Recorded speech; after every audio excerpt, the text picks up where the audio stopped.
Psalm chapter 23. The Lord is my shepherd, I shall not want. He makes me to lie down in green pastures. He leads me beside the still waters. He restores my soul. He leads me in the paths of righteousness for his name's sake. Yea, though I walk through the valley of the shadow of death, I will fear no evil, for you are with me. Your rod and your staff, they comfort me. You prepare a table before me in the presence of my enemies. You anoint my head with oil. My cup runs over. Surely goodness and mercy shall follow me all the days of my life, and I will dwell in the house of the Lord forever. In Psalm chapter 23, verse 2, it says, He makes me to lie down in green pastures. He leads me beside the still waters. Well, the first part of this verse is talking about our shepherd. Our shepherd makes us to lie down in green pastures. It's really talking about sweet, serene, and quiet rest. This is after we have eaten.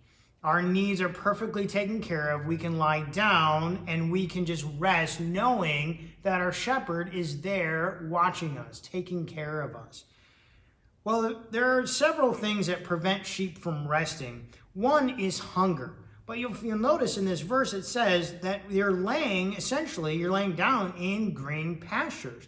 These are not barren pastures. These are not rocky hills. This is not out in the desert, but luscious green pastures, suggesting that our hunger is already taken care of. Another preventer of sweet sleep for the sheep is fear. Sheep are very timid. They get anxious and fearful about anything that comes around them. And we are the same way. We look down the road and we try to plan things out, but we can't see what's coming around the bend. So we get fearful and we get anxious and we're just like, oh no, what's going to happen next? Well, 2 Timothy 1:7 says, For God has not given us a spirit of fear, but of power and of love and of a sound mind. Jesus knows our pain and sorrows, which is why he stays close by our side. For sheep, their only source of absolute peace is when they see their shepherd nearby. We are exactly the same way. We cannot see what is coming and we fear the unknown. But when Jesus is there, when we turn ourselves away from that fear and anxiety, instead we look at the scriptures, we read and we meditate and we pray unto the Lord, then we are free of our fear and our anxiety. Well, another problem preventing quiet rest for the sheep is unrest among the flock. This is such a common denominator in our lives today. When we feel someone is mad at us or we consider that maybe we offended someone, it prevents us from having peace. Well, we are taught in Colossians chapter 3 how we should love and care for each other amongst the flock. It says here in verses 12 through 14, Therefore, as the elect of God, holy and beloved, put on tender mercies, kindness, humility, meekness, long-suffering, that bearing with one another and forgiving one another. If anyone has a complaint against another, even as Christ forgave you, as you also must do. But above these things, put on love, which is the bond of perfection. Well, as we forgive each other, as we seek to love each other, instead of putting our own needs first, our relationships will be at peace. Sometimes there will be those who butt heads with us and refuse to back down, and we cannot do anything about that except to pray for them and to encourage them and to love them back. I'm not saying that every time you love someone, they're going to love you back naturally. It may take time. It may take prayer. It may take a great deal of effort. But Jesus isn't calling us to love someone based on whether or not they love us back.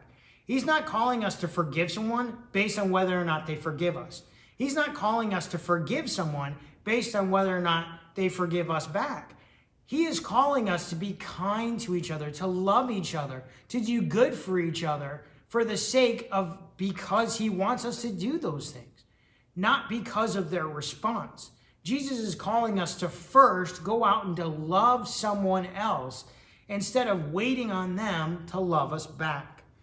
Knowing that we continue to press forward to do what is right will bring us rest.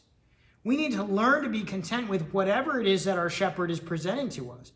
If we snuff our nose at what God has provided and instead go out and try to make money or get wealth or to get the possessions that God hasn't provided for us, if we say, Lord, I'm going to rest on you and allow you to provide for my needs, and then when he doesn't provide, we pull out the handy credit card to go solve that problem instead, we are not relying on our perfect shepherd. We are not relying on him to take care of our needs. Instead, we're saying, you know what, God, I know better than you as to what my needs are. I need to go out and take care of those needs myself.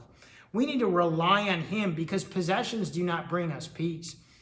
Wealth does not bring us peace. Money doesn't bring us peace. Power doesn't bring us peace.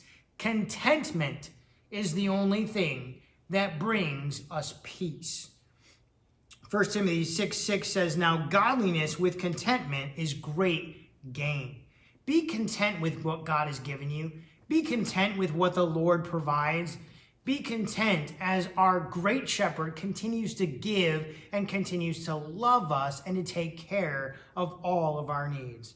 Well, thank you again for joining me today as we've looked at verse 2 here in Psalm chapter 23. I invite you to come back tomorrow as we continue our study of the Good Shepherd. Have a great day and God bless.